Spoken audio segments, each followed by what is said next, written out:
Well, there's been lots of editing out in this video, basically because I'm doing a lot of this. What I'm doing is I'm trying to swap technology with other people in the game, and I do it with virtually every single nation. So you imagine there's about an hour of this, trying this research, trying that one, trying to pay them something, trying absolutely anything to try and get some research.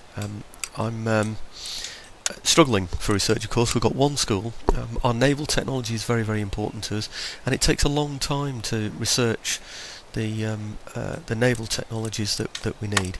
So I'm doing anything that I can. I'm offering various payments. The one thing I'm not doing at the moment is offering any regions, so I'm not giving up Alsace, well, I've got Alsace, not giving up Flanders or anything like that, or French Guiana perhaps, or anything. Anyhow,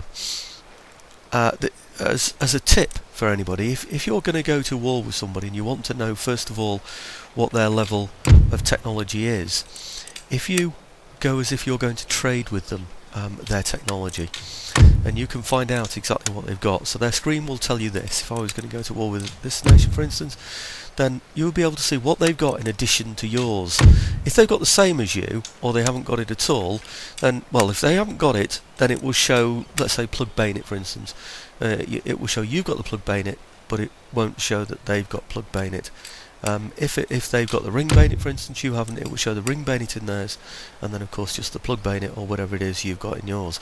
So it won't show it if they're the same, but it will show it if you're in advance or behind them in terms of technology. I always think it's worth doing that, and sometimes I check that before actually deciding on who I'm going to war with. I might think, well, I'll go for the ones without bayonets.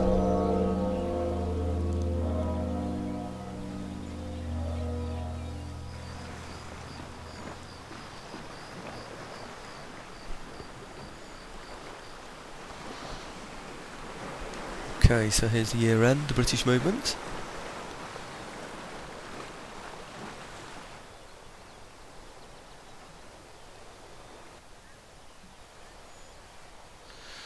And then of course the French movement.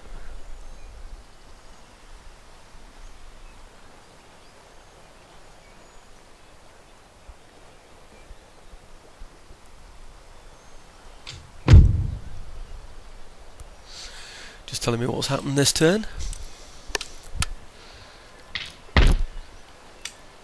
I'll just flick through all of those. Turns out I've got a gentleman that's arrived in my capital. Got a choice. I can put that into my educational establishment, which is the local school, which is a bit slow at recruiting things anyway. That will increase the speed ever so slightly of certain things within that school, or I can decide to go away and steal it from somewhere else again. You can probably bet what I'm going to do, can't you, with this? You've got the hang of what I do by now. Anyway, what I tried with this, interestingly, was to put him into the port so that I could then embark him onto the ships. Now I'm sure I used to be able to do that, but for some reason it won't allow me to do that anymore. I mean, you could see I've got ships in there, but there's no embarkation icon. The arrows going both ways down at the bottom is just not there for me. So I hadn't noticed this before. Now, whether this is a modification in the game or not, I really don't know.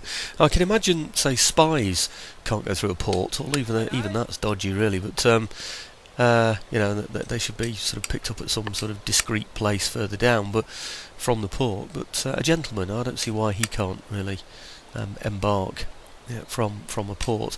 But anyway, it's not going to let me do it. So I'm going to take the gentleman out of there and then move him somewhere else so that I can get him on a ship, perhaps from I don't know, beachhead or something, whatever you want to call it. There we go. See if I can get him on a boat from there.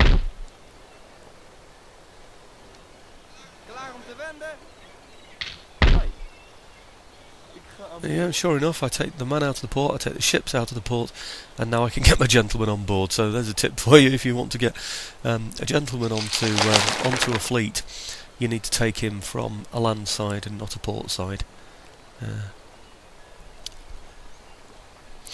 Now, I've already said sea technology is important to me, and it takes a long time to research it. So I'm going to go to the one place where I know that they're advanced in terms of sea research.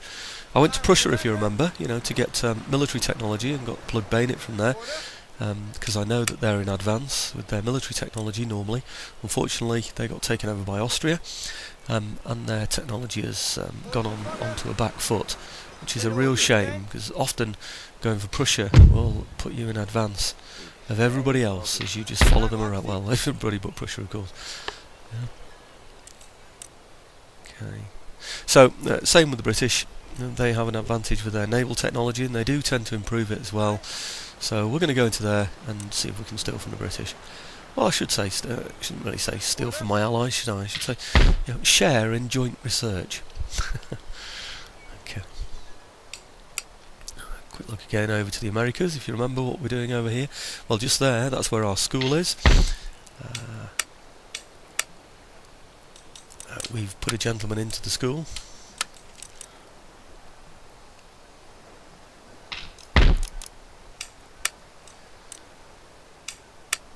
The school's now built, so we will be researching from there.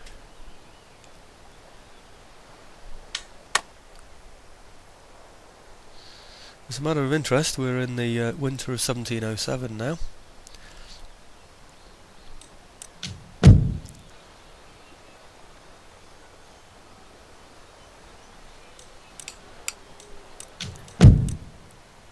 Quick check over of Ceylon.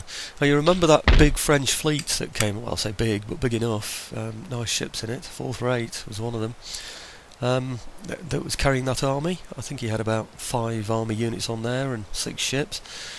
That's one that could well have landed, say, in Dutch Guiana or in Ceylon. He could have sent that anywhere.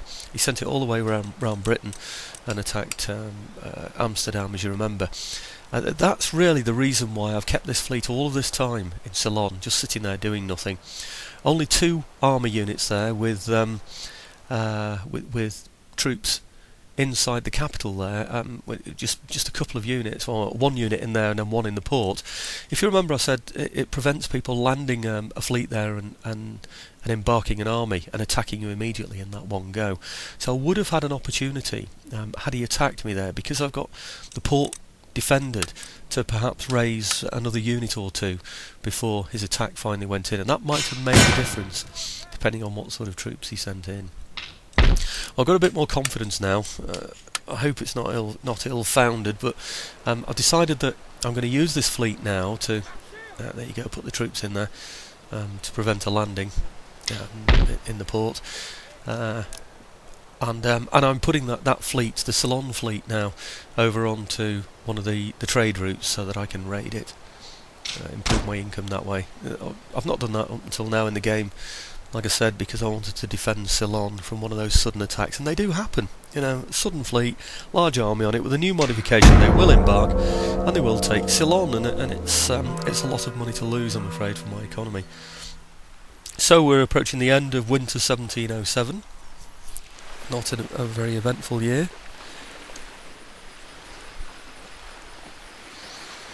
And the British are doing me favours, clearing away Barbary pirates, and on this occasion clearing away the Spanish from raiding one of the trade routes. Bound to be one of the trade routes that affects my economy as well. So thank you very much, the British. There goes half a dozen ships with quite a large army on there.